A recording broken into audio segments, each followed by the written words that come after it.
Morning বন্ধুরা, সবাই কি করছো, কেমন আছে? দেখে কুচু সকাল থেকে পড়া, স্কুল ছুটি, তাই সকাল থেকে ফোন দেখছে। আমি চলে এসেছি আজকে দেখো কড়াই ভেজাতে, কারণ আজকে তো ষষ্ঠী। সবাইকে শুভ ষষ্ঠী। চলো আজকের ব্লগটা করছি, তো কবে পোস্ট করতে পারবো জানি না। বাট সারা কাচাকুচি কমপ্লিট হয়ে গেছে, এখন কড়াই ভেজাবো, তারপর আলু কাটবো, অনেক কিছু কাজ আছে। তো চলো করতে থাকি আর দেখতে থাকো, তাই না কিছু? হাই, সবাই ভালো আছো? তা বলবে না, লজ্জার মুখে এমনি ফটো।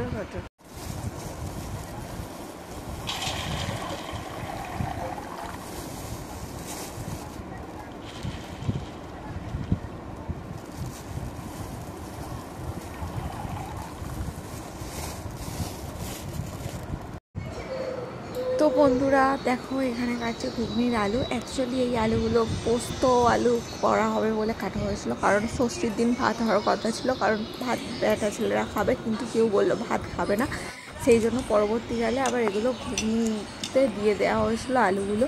এদিকে আবার ময়দাও মেখে রেখেছিলাম, কিছুটা ময়দা ভালো করে ফেসে নিয়ে লেচি করে নিয়েছি, আর কিছুটা ময়দা মেখে রেখে দিয়েছি। কয়েকটা পরোটা বেরিয়েছে বাবা খাবে বলে। কর কর। তো আনাজ টানাজ কাটা হয়ে যাওয়ার পর আনাজের খোলাগুলো বালতিতে সুন্দরভাবে তুলে রাখছি, কারণ এগুলো আমাদের গরু খাবে। তো তুলে নিলাম। আজকে বেশ সকাল থেকে বেশ ভালোই দিনটা কাটছে। তারপর সন্ধ্যার পর তো খারাপ হয়ে যাবে, সেটা এর আগেও আমি শেয়ার করেছি। ষষ্ঠীর দিনটা বুঝতে পারিনি এইভাবে আনন্দে কাটতে কাটতে কখন কষ্টের দিন হয়ে যাবে, আর পুরো পুজোটাই আমার কষ্ট হয়ে যাবে। জামা কাপড় হয়নি, তাও বেশি খুশি ছিলাম। আর আজকে দেখো ষষ্ঠীর দিনে একটা নতুন শাড়ি পরেছি, এই ছাপা শাড়িটা নিয়েছিলাম। আর এই দেখো, এই ব্লু কালার শাড়িটার সাথে এই সাদা রঙের ব্লাউজটা আমি পরেছি। পরের সাথে যাচ্ছি বলে তাই এত খুশি।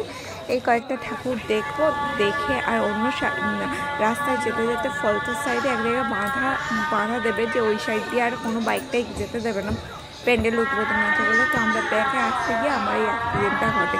অ্যাক্সিডেন্টটা ঘটার আগে আমি 2-3টে অ্যাক্সিডেন্ট দেখেছি। এই যে এখান থেকে বেরিয়ে